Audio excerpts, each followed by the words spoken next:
नमस्कार दोस्तों, Bharat selection wing लखपड़ा बाग बाराबंकी के ऑफिशियल चैनल पर आप सभी का स्वागत है। डिक्टेशन रामधारी गुप्ता खंड 1 प्रतिलेखन संख्या 48 स्पीड 40 स्टार्ट होगा 5 सेकंड बाद।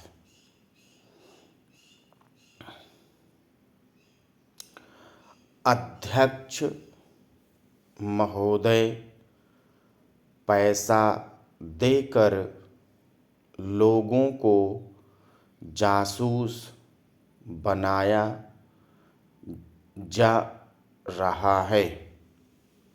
सीमा क्षेत्र में जाएं या पिछड़े क्षेत्रों में जाएं, चारों तरफ विदेशी पैसे के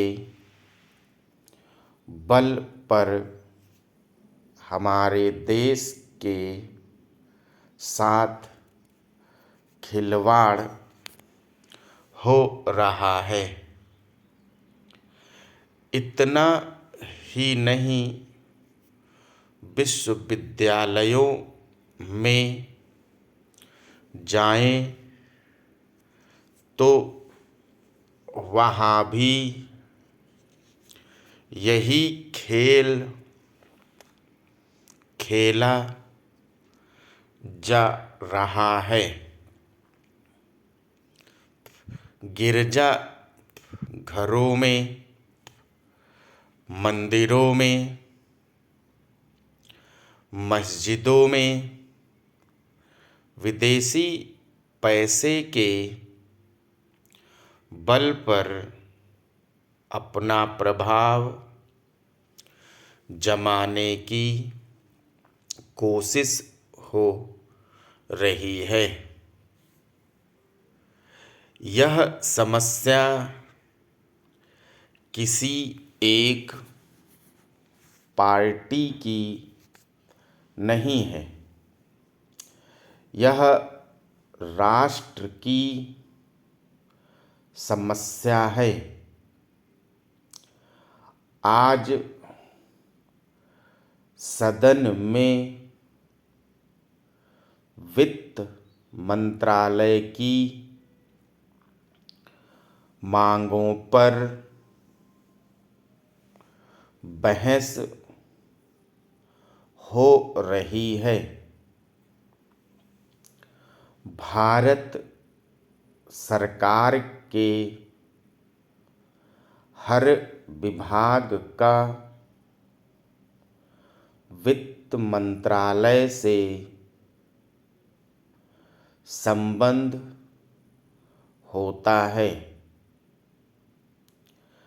देश में जो प्रगति हो रही है उसकी काफ़ी चर्चा हुई है।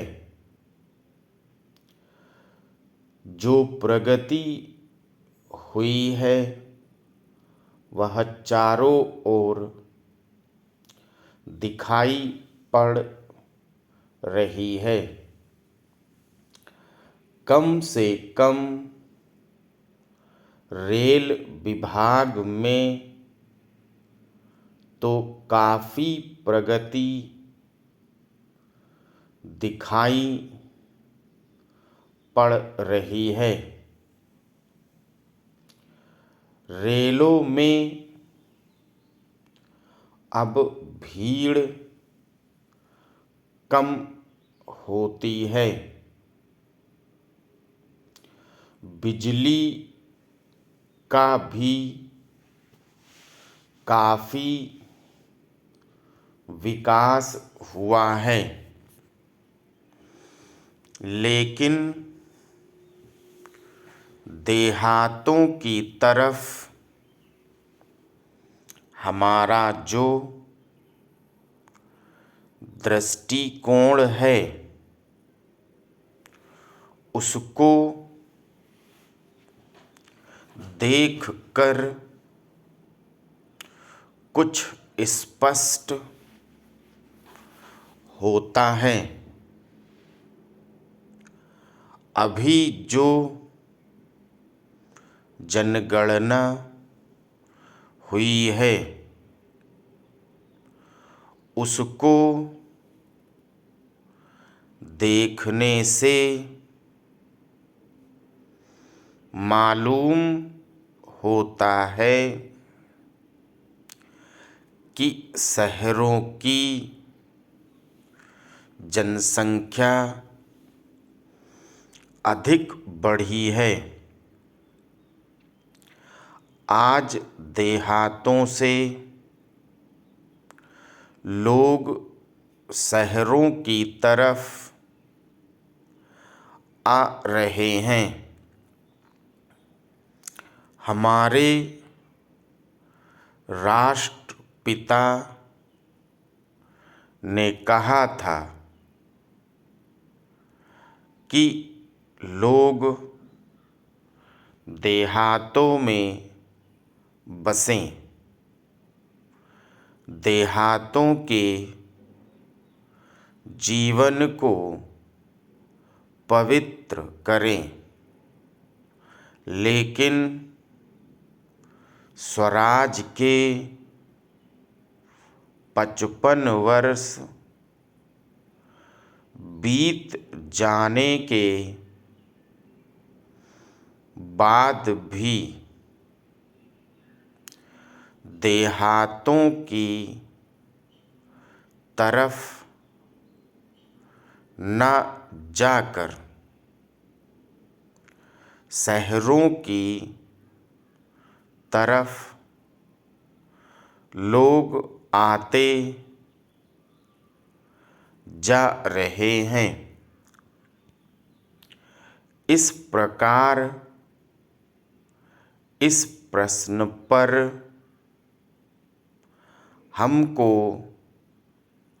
कुछ गंभीरता से विचार करना होगा। अगर देहातों में लोगों को सुख सुविधा मिलती जो आज शहरों में प्राप्त है, तो लोग देहातों से शहरों की तरफ